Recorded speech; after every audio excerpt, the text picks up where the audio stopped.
Kekalkan Al-Quran sebagai imam kita, semoga kembali di dalam petunjuknya. Kalamullah hidayah bagi kita, diberikan Jibril kepada. Kekalkan Al-Quran sebagai imam kita, semoga kembali di dalam petunjuk. Alhamdulillah wahdahu wassalatu wassalamu ala man la nabiyya ba'dah. أما بعد فأعوذ بالله من الشيطان الرجيم بسم الله الرحمن الرحيم رب اشرح لي صدري ويسر لي أمري واحلل عقدة من لساني يفقهوا قولي واجعل لي وزيرا من أهلي آمین یا رب العالمین۔ آج ہم اللہ کا نام لے کر سورہ توبہ کا آغاز کر رہے ہیں۔ آپ نے نوٹ کیا ہوگا کہ میں سورہ توبہ جو بھی یعنی روزانہ جو شروع میں خطبہ پڑھتا ہوں تو جہاں سے آغاز کرنا ہوتا ہے اس کی پہلی ایک دو آیات ضرور تلاوت کر دیتا ہوں، لیکن یہ ہے کہ آج چونکہ سورہ توبہ ہے اور سورہ توبہ کے آغاز میں بسم اللہ نہیں پڑھی جاتی، اس لیے کہ ایک انتہائی جلالی صورت، اس پوری سورہ مبارکہ کا انداز بھی جلال والا ہے، اور پھر خاص طور پر تفسیر قرطبی میں حضرت علی رضی اللہ تعالیٰ عنہ کا یہ قول نقل ہوا ہے کہ وہ فرماتے ہیں کہ یہ سورہ مبارکہ ننگی تلوار ہاتھ میں لیے نازل ہوئی ہے، تو اتنا سخت انداز ہے، لہذا جو یعنی اس کے بالکل آغاز کے الفاظ ہیں براءۃ من اللہ ورسولہ، تو چونکہ یہ اعلان برات ہے، اعلان بیزاری ہے اور انتہائی سخت انداز ہے، لہذا اس سورہ مبارکہ کے شروع میں بسم اللہ الرحمن الرحیم نہیں ہے، اس لیے کہ وہ اللہ کی صفت رحمت کا تذکرہ اور اس کے بعد اتنے سخت الفاظ کی آپس میں کوئی کمبینیشن بنتا نہیں، اس لیے یہ بسم اللہ کے بغیر اس سورہ مبارکہ کا آغاز ہے۔ براءۃ من اللہ ورسولہ، اعلان برات ہے اللہ اور اللہ کے رسول صلی اللہ علیہ وسلم کی طرف سے، الی الذین عاہدتم من المشرکین، ان کے لیے جنہوں نے جو مشرکوں سے تم نے عہد کر رکھا ہے، فسیحوا فی الارض اربعۃ اشہر، اے مشرکو زمین میں 4 مہینے چل پھر لو، وَاعْلَمُوا أَنَّكُمْ غَيْرُ مُعْجِزِ اللَّهِ، جان لو کہ تم اللہ کو عاجز کرنے والے نہیں ہو، وَأَنَّ اللَّهَ مُخْزِي الْكَافِرِينَ، اور یقیناً اللہ کافروں کو رسوا کرنے والا ہے، وَأَذَانٌ مِّنَ اللَّهِ وَرَسُولِهِ، اور اعلان عام ہے اللہ اور اس کے رسول صلی اللہ علیہ وسلم کی طرف سے، إِلَى النَّاسِ يَوْمَ الْحَجِّ الْأَكْبَرِ، لوگوں کے لیے بڑے حج کے دن، ان اللہ بریء من المشرکین ورسولہ، بے شک اللہ مشرکوں سے بیزار ہے اور اللہ کے رسول صلی اللہ علیہ وسلم بھی مشرکوں سے بیزار ہے، فإن تبتم فهو خیر لکم، بس اگر تم توبہ کر لو تو تمہارے لیے بہتر ہے، وإن تولیتم، اور اگر تم نے رخ پھیر لیا، فاعلموا، تو جان لو، انکم غیر معجز اللہ، تم اللہ کو عاجز نہیں کر سکتے، وبشر الذین کفروا بعذاب علیم، اور نبی صلی اللہ علیہ وسلم خوشخبری سنائے ان لوگوں کو جنہوں نے کفر کیا دردناک عذاب کی۔ اِلَّا الَّذِينَ عَاهَدتُّم مِّنَ الْمُشْرِكِينَ، سوائے ان سے ان مشرکوں کے جن سے تم نے عہد کیا ہے، ثُمَّ لَمْ يَنْقُصُوكُمْ شَيْئًا، پھر انہوں نے تمہارے اس عہد میں کسی قسم کی کوئی کمی نہیں کی، وَلَمْ يُظَاهِرُوا عَلَيْكُمْ أَحَدًا، اور تمہارے خلاف کسی کی مدد بھی نہیں کی، فَأَتِمُّوا إِلَيْهِمْ عَهْدَهُمْ إِلَى مُدَّتِهِمْ، تو پورا کرو ان کے ساتھ ان کا عہد ایک مدت تک، إِنَّ اللَّهَ يُحِبُّ الْمُتَّقِينَ، بے شک اللہ تعالیٰ پرہیزگاروں کو پسند فرماتا ہے، فَإِذَا انْسَلَخَ الْأَشْهُرُ الْحُرُمُ، پھر جب حرمت والے مہینے گزر جائیں، فَاقْتُلُوا الْمُشْرِكِينَ حَيْثُ وَجَدتُّمُوهُمْ، تو قتل کرو مشرکوں کو جہاں بھی تم انہیں پاؤ، وَخُذُوهُمْ، اور انہیں پکڑو، وَاحْصُرُوهُمْ، اور ان کا حصار کر لو، انہیں گھیرے میں لے لو، وَقُعُودُوا لَهُمْ كُلَّ مَرْصَدٍ، اور ان تاک لگا کر گھات میں بیٹھو ان کے لیے، فَإِن تَابُوا، پھر اگر وہ توبہ کر لیں، وَأَقَامُوا الصَّلَاةَ، اور نماز قائم کریں، وَآتَوُا الزَّكَاةَ، اور زکوٰۃ ادا کریں، فَخَلُّوا سَبِيلَهُمْ، تو ان کا راستہ چھوڑ دو، إِنَّ اللَّهَ غَفُورٌ رَحِيمٌ، بے شک اللہ بہت بخشنے والا اور ہمیشہ رحم فرمانے والا ہے۔ وَإِنْ أَحَدٌ مِّنَ الْمُشْرِكِينَ اسْتَجَارَكَ، اے نبی صلی اللہ علیہ وسلم اگر مشرکوں میں سے کوئی آپ سے پناہ مانگے، فَأَجِرْهُ حَتَّى يَسْمَعَ كَلَامَ اللَّهِ، تو آپ اسے پناہ دیں یہاں تک کہ وہ اللہ کا کلام سن لے، ثُمَّ أَبْلِغْهُ مَا مَنَعَ، اور پھر اسے امن کی جگہ پر پہنچا دیں، ذَلِكَ بِأَنَّهُمْ قَوْمٌ لَا يَعْلَمُونَ، یہ اس لیے ہے کہ یہ لوگ جانتے نہیں ہیں۔ كَيْفَ يَكُونُ لِلْمُشْرِكِينَ عَهْدٌ عِندَ اللَّهِ وَعِندَ رَسُولِهِ، مشرکوں کے لیے کوئی عہد کیسے ہو سکتا ہے اللہ اور اس کے رسول صلی اللہ علیہ وسلم کے نزدیک، إِلَّا الَّذِينَ عَاهَدتُّم عِندَ الْمَسْجِدِ الْحَرَامِ، سوائے ان سے جن سے تم نے مسجد حرام کے پاس عہد لیا تھا. فَمَا اسْتَقَامُوا لَكُمْ تو جب تک وہ تمہارے لیے سیدھے رہیں فَاسْتَقِیمُوا لَهُمْ تم بھی ان کے ساتھ سیدھے رہو. ان اللہ یحب المتقین بے شک اللہ تقوی والوں کو پسند فرماتا ہے. کیف وَإِن يَظْهَرُوا عَلَيْكُمْ کیسے ان سے عہد ہو سکتا ہے حالانکہ اگر وہ تم پر غالب آ جائیں. لا يرقبوا فيكم الا ولا ذمہ وہ تمہارے بارے میں نہ کسی رشتہ داری کا لحاظ کریں گے اور نہ کسی عہد کا. يرضونكم بافواہہم وہ اپنے منہ کی باتوں سے تمہیں راضی رکھتے ہیں. وتابى قلوبهم حالانکہ ان کے دل انکار کر رہے ہیں. واکثرهم فاسقون اور ان میں سے اکثر نافرمان ہیں. اشتروا بآیات اللہ ثمنا قلیلا انہوں نے اللہ کی آیات کا سودا کر لیا تھوڑی سی قیمت میں. فصدوا عن سبیلی پھر اللہ کے راستے سے روکا. انہم ساء ما كانوا يعملون بہت برا ہے جو یہ لوگ کر رہے ہیں. لا يرقبون فی مؤمن الا ولا ذمہ وہ لحاظ نہیں کرتے کسی مومن کے بارے میں نہ کسی رشتہ داری کا اور نہ کسی عہد کا. وَأُولَٰئِكَ هُمُ الْمُعْتَدُونَ اور یہی لوگ ہیں جو حد سے گزر جانے والے ہیں. فَإِن تَابُوا پھر اگر وہ توبہ کر لیں. وَأَقَامُوا الصَّلَاةَ اور نماز قائم کریں. وَآتَوُا الزَّكَاةَ اور زکوٰۃ ادا کریں. فَإِخْوَانُكُمْ فِي الدِّينِ تو یہ دین میں تمہارے بھائی ہیں. وَنُفَصِّلُ الْآيَاتِ لِقَوْمٍ يَعْلَمُونَ اور ہم آیات کو واضح کرتے ہیں ان کے لیے جو جاننا چاہیں. وَإِن نَكَثُوا أَيْمَانَهُم مِّن بَعْدِ عَهْدِهِمْ اور اگر وہ مشرک اپنی قسموں کو توڑ دیں عہد کرنے کے بعد. وَطَعَنُوا فِي دِينِكُمْ اور عیب نکالیں تمہارے دین میں. فَقَاتِلُوا أَئِمَّةَ الْكُفْرِ تو کفر کے سرداروں سے جنگ کرو. انہم لا ایمان لہم بے شک یہ وہ لوگ ہیں جن کی کوئی قسمیں نہیں ہیں. لعلہم ینتہون تاکہ وہ بعد آ جائیں. الا تقاتلون قوما نقضوا ایمانہم کیا تم نہیں لڑو گے ان لوگوں سے جنہوں نے اپنی قسموں کو توڑ دیا. وہموا باخراج الرسول اور انہوں نے منصوبہ بنایا رسول اللہ صلی اللہ علیہ وسلم کو مکہ سے نکالنے کا. یعنی یہ وہ سارے سردار تھے جنہوں نے مل کر قریش کے ہر قبیلے میں سے ایک ایک نوجوان کو چنا اور پھر ان سب کو چن کر ان کی ڈیوٹی لگائی کہ رسول اللہ صلی اللہ علیہ وسلم کو معاذ اللہ شہید کر دیا جائے. وَهُمْ بَدَؤُوكُمْ أَوَّلَ مَرَّةٍ اور انہوں نے تمہارے ساتھ پہلی مرتبہ زیادتی کی ابتدا کی تھی. أَتَخْشَوْنَهُمْ کیا تم ان سے ڈرتے ہو. فَاللَّهُ أَحَقُّ أَن تَخْشَوْهُ اللہ اس بات کا زیادہ حق رکھتا ہے کہ تم اس سے ڈرو. إِن كُنتُم مُؤْمِنِينَ اگر تم ایمان والے ہو. قَاتِلُوهُمْ قتل کرو انہیں جنگ کرو ان سے. يُعَذِّبْهُمُ اللَّهُ بِأَيْدِيكُمْ اللہ انہیں عذاب دے گا تمہارے ہاتھوں سے. وَيُخْزِهِمْ اور اللہ انہیں رسوا کر دے گا. وَيَنْصُرْكُمْ عَلَيْهِمْ اور اللہ تمہارے مقابلے میں ان کی مدد کر دے گا. وَيَسْفِ صُدُورَ قَوْمٍ مُؤْمِنِينَ اور اللہ ایمان والوں کے سینوں کو ٹھنڈا کر دے گا. وَيُذْهِبْ غَيْظَ قُلُوبِهِمْ اور ان کے دلوں کا غصہ دور کر دے گا. وَيَتُوبُ اللَّهُ عَلَىٰ مَن يَشَاءُ اور اللہ نظر کرم فرمائے گا جس پر چاہے گا. وَاللَّهُ عَلِيمٌ حَكِيمٌ اور اللہ سب کچھ جاننے والا اور کمال حکمت والا ہے. ام حسبتم ان تترکوا کیا تم نے سمجھ لیا ہے کہ تم چھوڑ دیے جاؤ گے. وَلَمَّا يَعْلَمِ اللَّهُ الَّذِينَ جَاهَدُوا مِنكُمْ حالانکہ اللہ نے ابھی ظاہر نہیں کیا ان لوگوں کو جنہوں نے تم میں سے جہاد کیا ہے. وَلَمْ يَتَّخِذُوا مِن دُونِ اللَّهِ وَلَا رَسُولِهِ وَلَا الْمُؤْمِنِينَ وَلِيجًا اور انہوں نے اللہ کے سوا اور اس کے رسول صلی اللہ علیہ وسلم کے اور ایمان والوں کے سوا کسی کو اپنا ہمراز نہیں بنایا. اللہ خبیر بما تعملون اور اللہ خوب باخبر ہے اس سے جو تم کر رہے ہو. ما کان للمشرکین ان یعمروا مساجد اللہ مشرکین کو کوئی حق نہیں ہے کہ وہ اللہ کی مسجدوں کو آباد کریں. شاہدین علی انفسہم بالکفر حالانکہ وہ اپنے اوپر کفر کی گواہی دینے والے. مکے کے مشرکوں کو ہمیشہ یہ زوم رہتا تھا کہ ہم تو اللہ کے گھر کے متولی ہیں, ہماری تو اللہ نے یہاں ڈیوٹی لگائی ہوئی ہے. ہم بھی آج یہ سمجھتے ہیں نا الحمدللہ کہ بیت اللہ کے اندر کوئی خدمت سر انجام دینا یہ بہت بڑی سعادت ہے, بہت بڑی سعادت.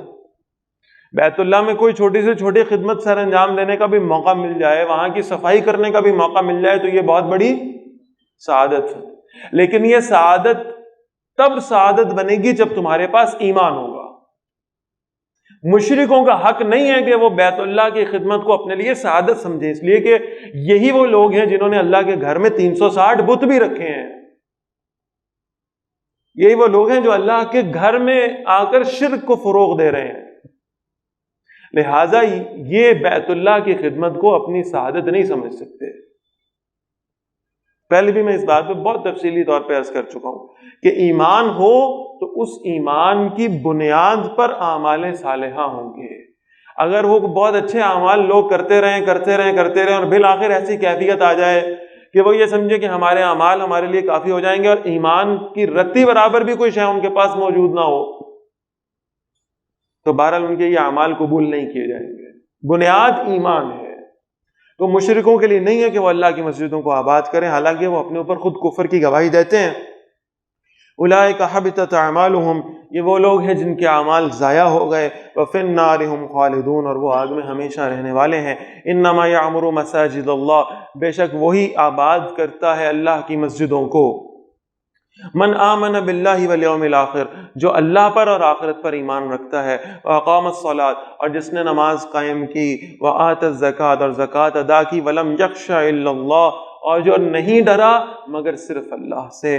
فعسى اولئک ان یکونوا من المہتدین، امید ہے کہ یہ لوگ ہوں گے ہدایت پانے والوں میں سے. اجعلتم سقایۃ الحاج وعمارۃ المسجد الحرام، کیا تم نے حاجیوں کو پانی پلانا اور مسجد حرام کو آباد کرنا اسے برابر کر دیا ہے، اسے ویسا ہی سمجھ لیا ہے کمن آمن باللہ والیوم الاخر، جیسے کہ اللہ پر ایمان لانا اور آخرت پر. یعنی ایمان بنیاد ہے، سب سے قیمتی دولت ایمان کی ہے. وجاہد فی سبیل اللہ، اور جس نے اللہ کے راستے میں جہاد کیا. لا یستوون عند اللہ، وہ اللہ کے نزدیک برابر نہیں ہوں گے. واللہ لا یہدی القوم الظالمین، اور اللہ ظالم لوگوں کو ہدایت نہیں دیا کرتا. الذین آمنوا، وہ لوگ جو ایمان لائے. اب یہ ان لوگوں کا تذکرہ آ رہا ہے جو اللہ کے نزدیک عظیم ترین مرتبے پر فائز، کامیاب ترین لوگ. الذین آمنوا، وہ لوگ جو ایمان لائے. وہاجروا، اور انہوں نے ہجرت کی. وجاہدوا فی سبیل اللہ باموالہم وانفسہم، اور انہوں نے جہاد کیا اللہ کے راستے میں اپنے مالوں اور اپنی جان سے. اعظم درجۃ عند اللہ، وہ درجے میں اللہ کے نزدیک زیادہ اونچے ہیں، زیادہ عظیم ہیں. واولئک هم الفائزون، اور وہی لوگ ہیں کامیاب ہونے والے. یبشرہم ربہم برحمت منہ ورضوان، ان کا رب انہیں اپنی طرف سے خوشخبری دیتا ہے اپنی رحمت کی بھی اور اپنی رضا کی بھی. وَجَنَّاتٍ لَهُمْ فِيهَا نَعِيمٌ مُقِيمٌ، اور ان کے لیے ایسے باغات کی جن میں ہمیشہ کی نعمت موجود ہوگی. خالدین فیہا ابدا، وہ اس میں ہمیشہ ہمیشہ رہنے والے ہیں. ان اللہ عندہ اجر عظیم، بے شک اللہ ہی کے پاس شاندار بدلہ ہے. یا ایھا الذین آمنوا، اب یہ ایمان والوں کے لیے ہدایت آ رہی اور بہت یعنی سخت انداز ہے. اس سے پہلے بھی ہم نے یہ مضمون پڑھا ہے اور بارہا پڑھا ہے، لیکن یہ جو انداز یہاں آ رہا ہے یہ سب سے زیادہ پاورفل انداز ہے.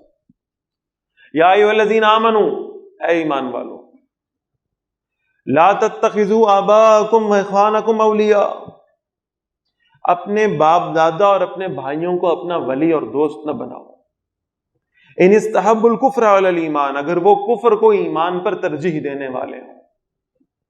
پہلے ایک جنرل بات آ رہی تھی کہ اہل ایمان کو چاہیے کہ وہ کفار سے دوستی نہ کریں. پھر اسے مزید اللہ تعالیٰ نے اسپیسیفائی کیا، اہل ایمان کو چاہیے کہ یہود و نصارہ سے دوستی نہ کریں، مشرکین سے دوستی نہ کریں. پھر اللہ نے اس کو مزید خاص کیا ہے اور فرمایا کہ اگر خود تمہارے باپ اور تمہارے بھائی بھی، تمہارے رشتہ دار بھی، اگر وہ کفر کو ایمان پر ترجیح دینے والے ہوں تو تمہارے تعلقات ان کے ساتھ قائم نہیں ہونے چاہیے، تمہاری محبتیں نہیں ہوں گی ان سے. ہاں، یہ بات سورہ لقمان میں فرما دی کہ اگر تمہارے والدین مشرک بھی ہوں اور تمہیں شرک کا حکم دیتے ہوں تو ان کی اطاعت نہ کرو، لیکن ان سے اچھے طریقے سے بیہیو کرو. ان سے بدتمیزی کرنے کی اجازت نہیں ہے، ان سے لڑائی جھگڑا کرنے کی اجازت نہیں ہے. لیکن بہرحال اگر وہ حربی کافر ہو جائیں اور اگر وہ خود تمہارے سامنے نکل کر آ جائیں اور تمہارے مقابلے پر آ جائیں تو پھر کوئی لحاظ نہیں ہوگا کہ باپ ہے یا بھائی ہے یا بیٹا ہے یا کوئی اور رشتہ دار ہے، پھر لحاظ نہیں ہوگا. اگر وہ اللہ کے دین کے خلاف تلوار سونت کر میدان میں آ گئے تو پھر تمہاری تلوار بھی چلنی چاہیے. حضرت ابوبکر رضی اللہ تعالیٰ عنہ کا بیٹا عبد الرحمن بن ابی بکر رضی اللہ تعالیٰ عنہ، یہ بدر میں مشرکین کی طرف سے لڑ رہے تھے، بعد میں ایمان لائے. ایک دن باپ بیٹا بیٹھے ہوئے دونوں اور آپس میں ویسے ہی جنرل ایک گفتگو چل رہی. بیٹے نے کہا ابا جی، بدر میں آپ میری تلوار کے نیچے آ گئے تھے اور میں چاہتا تو ایک تلوار چلاتا اور آپ کا کام ختم کر دیتا، پر میں نے لحاظ کیا اور میں نے سوچا کہ میرے ابا جی ہیں، میں اپنے باپ پر تلوار چلاتا ہوا اچھا نہیں لگتا، مجھے اس سے حیا آئی، میں نے اپنی تلوار پیچھے کر لی۔ تو حضرت ابوبکر رضی اللہ عنہ نے بہت سیریس انداز میں جواب دیا، عبد الرحمن اگر کہیں تو اس دن میری تلوار کے نیچے آ جاتا، میرا ہاتھ ایک مرتبہ بھی نہ کانپتا، اس لیے کہ اس وقت تو میرا بیٹا نہیں تھا، تو اللہ کے نبی کا دشمن تھا، میرا ہاتھ نہ کانپتا، میں کبھی نہ سوچتا کہ یہ میرا بیٹا۔ اسی بدر کی مثال لے لیں، جنگوں میں ہوا یہ کرتا تھا کہ پہلے کوئی نہ کوئی باہر آتا تھا، جنگ کا آغاز ایسا ہوتا تھا کہ کسی ایک لشکر سے کوئی ایک شخص باہر آتا تھا اور آ کر کسی غرور کا تکبر کا اظہار کرتا تھا اور کہتا تھا کہ بھائی میں جو ہے نا وہ یعنی میرے ساتھ کوئی مقابلہ کر سکتا تو کرے، باقی پورا لشکر تو ایک طرف ہے، تم لوگ تو میرا ہی مقابلہ نہیں کر سکتے۔ پھر کوئی یعنی انفرادی مقابلے سے جنگ کا آغاز ہوتا تھا، پہلے ایک ایک آدمی 1 to 1 لڑائی کرتے تھے، 2-3، اور اس طرح پھر ساری قوم جب آپس میں جنگ شروع کر دیتی، دونوں لشکر جب بھیڑ جاتے۔ غزوہ بدر میں جو سب سے پہلے باہر آیا بہت بڑا پہلوان عرب کا، بہت بڑا پہلوان جس کی جسامت دیکھ کر خوف آیا، باہر آیا اور اس نے اپنی جسامت کا مظاہرہ کیا اور پھر اس نے کہا ہاں بھائی مسلمانوں، تم ہمارے 1000 کے لشکر کو شکست دینے آئے ہو، ذرا مجھے اکیلے کو تو گرا کے دکھاؤ، ہے تم میں سے کوئی ایسا شیر کا بچہ، ہے تم میں سے کوئی ایسا کسی مائنے کو کسی مانے کو ایسا لال جمع جو میرے ساتھ جو ہے نا وہ آگے مقابلہ کر، ہے کوئی؟ ابھی سارے خاموش ہیں، اور مسلمانوں کے لشکر سے ایک بالکل دبلا پتلا کمزور سا نوجوان لڑکا باہر نکلا اور اس نے کہا میں تجھ سے مقابلہ کروں گا۔ تو دیکھنے والوں نے دیکھا کہ یہ کمزور سا نوجوان اس عرب کے بڑے پہلوان کا سگا بیٹا تھا، میں مقابلہ کروں گا۔ تو اللہ کے نبی صلی اللہ علیہ وسلم نے اسے روکا اور پھر حضرت علی رضی اللہ تعالیٰ کو حکم دیا کہ آپ اس کا مقابلہ کریں، جوڑ یہ بنتا ہے نا، ورنہ وہ تو تیار تھا، جوڑ یہ بنتا ہے۔ حضرت علی رضی اللہ تعالیٰ عنہ باہر آئے اور حضرت علی رضی اللہ تعالیٰ عنہ حیدر کرار ہیں، بڑے بہادر ہیں، انہوں نے ایک بڑی وہ یعنی گھمسان کا وہ ایک معاملہ ہوا اور اس کے بعد حضرت علی رضی اللہ تعالیٰ عنہ اس پہلوان کو قتل کر دیا۔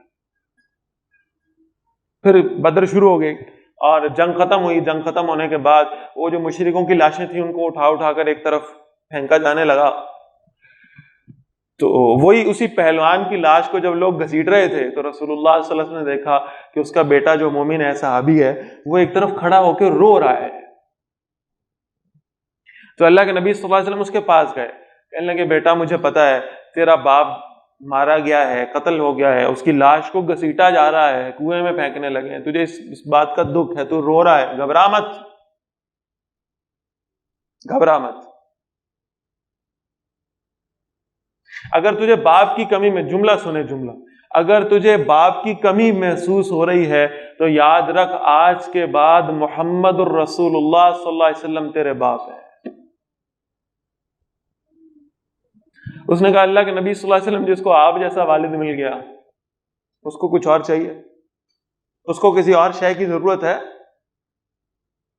میں تو اس بات پہ رو رہا تھا کہ کاش یہ مرنے سے پہلے آپ پر ایمان لے آتا۔ مجھے تو اس بات کا دکھ ہے کہ جہنم میں گیا ہے، مجھے تو اس بات کا افسوس ہے ایمان لائے بغیر گیا ہے، کفر پہ موت آئی، میں تو اس بات کا پہ آنسو بہا رہا ہوں۔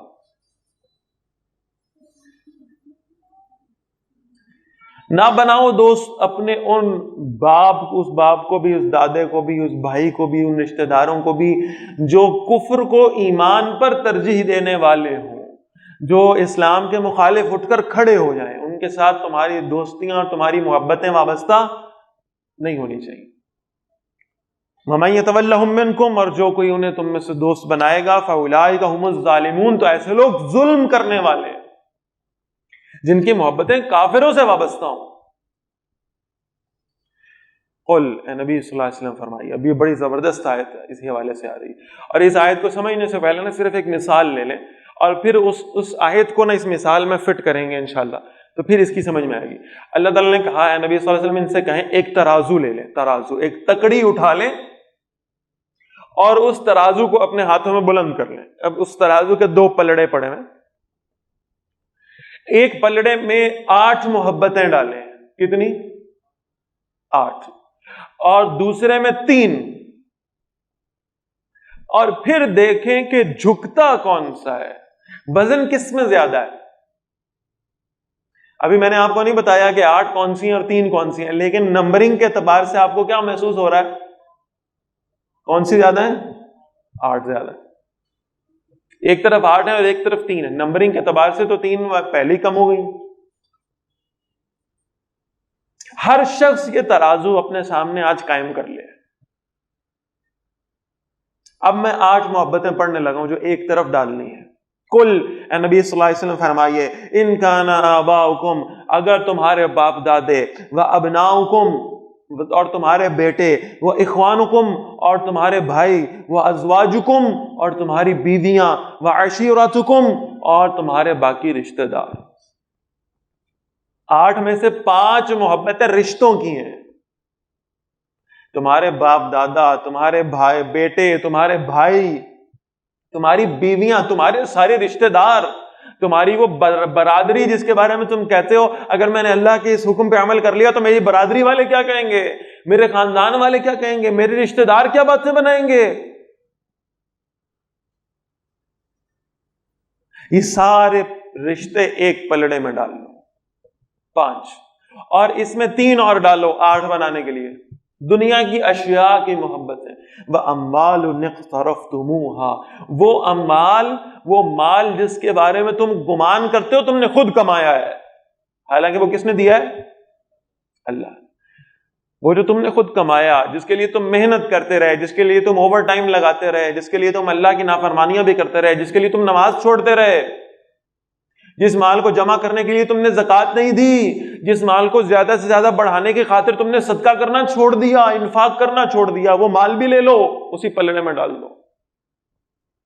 وَتِجَارَةٌ تَخْشَوْنَ كَسَادًا, وہ کاروبار جس کے مندہ پڑنے سے تم ڈرتے ہو, جس کے نقصان سے تمہیں خوف آتا ہے, جس کے فائدے کی ہر وقت تمہیں تشویش رہتی ہے کہ کہاں سے مجھے فائدہ حاصل ہو.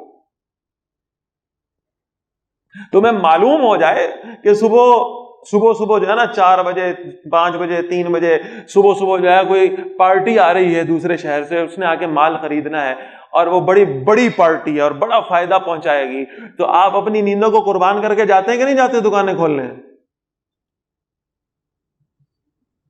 اور ایک آپ کو اعلان ہو رہا ہے, ایک ٹیلی فون آیا آپ کو کراچی سے, پارٹی آ رہی ہے بھائی, صبح 4 بجے پارٹی آ رہی ہے, اگر تم دکان پر موجود ہوئے تمہارا مال خرید لے گی, تمہیں بڑا فائدہ ہوگا.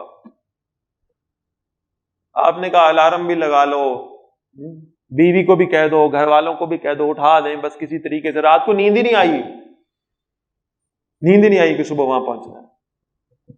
اور ایک ٹیلی فون تمہیں صبح آیا مسجد کے لاؤڈ سپیکر سے, الصلاۃ خیر من النوم, او اللہ کے بندو نماز نیند سے بہتر ہے. حی علی الفلاح, تمہیں تمہارا رب بلا رہا ہے فائدے کی طرف, کامیابی کی طرف. ایمان ہوتا تو اس بات پر توکل کرتے, اس بات پر بھروسہ کرتے, اس بات پر یقین رکھتے کہ اللہ نے جو فائدے کے لیے بلایا وہ فائدہ زیادہ بڑا ہے. لیکن وہ جو کراچی سے ٹیلی فون آیا اس پر زیادہ یقین ہے, اس لیے فجر کی نماز نہیں پڑھی جاتی. وَتِجَارَةٌ تَخْشَوْنَ كَسَادًا, وہ کاروبار جس کے نقصان سے تم ڈرتے رہتے ہو ہر وقت.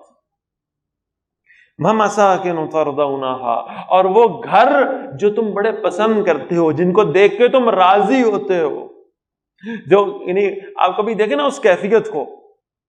ہمارے ایک رشتہ دار نے نیا گھر بنایا, میں اکثر واقعہ سناتا ہوں, وہ کافی عرصے سے مجھے کہہ رہے تھے آپ آئیں, ضرور آئیں, چکر لگائیں. میں وقت نہیں تھا, میں نہیں جا پا رہا تھا. اچھا ایک دن بار انہوں نے بہت ہی کہا تو میں کچھ وقت نکال کے کسی طرح میں چلا گیا. جب میں وہاں ان کی طرف گیا تو انہوں نے بڑے شوق سے مجھے اپنا سارا گھر دکھایا. میں نے یہاں پہ یہ ماربل لگوایا ہے, یہاں پہ یہ امپورٹڈ ٹائلز لگوائی ہیں, یہاں پہ میں نے یہ لکڑی لگوائی ہے, یہ فلاں پینٹ کروایا ہے. یہ ایک چیز انہوں نے مجھے دکھائی لے جا کر کے, ایسے ایسے ایسے ایسے. اور آخر میں انہوں نے کہا کیسا لگا آپ کو میرا گھر؟ اب وہ یعنی اتنی ڈیٹیلڈ ڈسکرپشن دینے کے بعد وہ شاید توقع کر رہے تھے کہ میں بہت تعریفیں کروں گا، اور میں نے کہا میں تو یہ سارا کچھ دیکھ کر یہ کہہ رہا تھا کہ اگر آپ کا یہاں کا اتنا خوبصورت ہے، جو اللہ نے جو جنت میں ہمارے لیے تیار کیا وہ کیسا ہوگا، اس کی کیا کیفیت ہے؟ وہ تو اس سے کوئی لاکھوں کروڑوں گنا زیادہ خوبصورت ہونا ہے۔ اگر یہاں پہ اتنا خوبصورتی یعنی آ سکتی ہے اور اتنی بہترین شے بن سکتی ہے، تو جو جنت میں اس کی کیا کیفیت ہوگی؟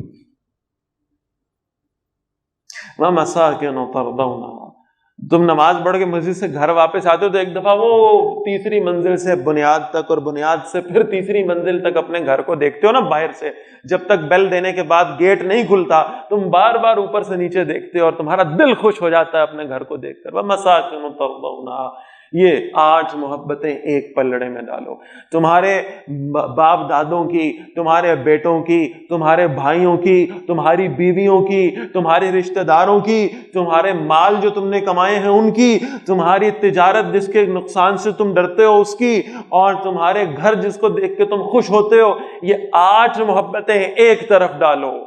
احب الیکم من اللہ، دوسرے پلڑے میں ڈالو اللہ کی محبت، ورسولہ، اور اللہ کے رسول صلی اللہ علیہ وسلم کی محبت، وجہاد فی سبیلہ، اور اللہ کے راستے میں جد و جہد کرنے کی محبت۔ یہ 3 ایک طرف ڈال دو۔ اصولی طور پر اللہ اور اس کے رسول صلی اللہ علیہ وسلم کی اور اللہ کے راستے میں جد و جہد کی محبت والے پلڑے کو جھک جانا چاہیے، زیادہ وزنی ہونا چاہیے۔ بناؤ اپنے اپنے ترازو، کرو یہ 8 اور 3 محبتوں کا کمپیریزن، اور اگر خدا نہ خواستہ وہ 8 محبتیں زیادہ وزنی نکلی، اگر زیادہ وزن اس طرف ہوا، اگر زیادہ دل اس کی طرف مائل ہوا جو دنیا کی اشیاء ہے، فرمایا فَتَرَبَّصُوا، پھر تم انتظار کرو، حَتَّى يَأْتِيَ اللَّهُ بِأَمْرِهِ، یہاں تک کہ اللہ اپنا حکم لے آئے۔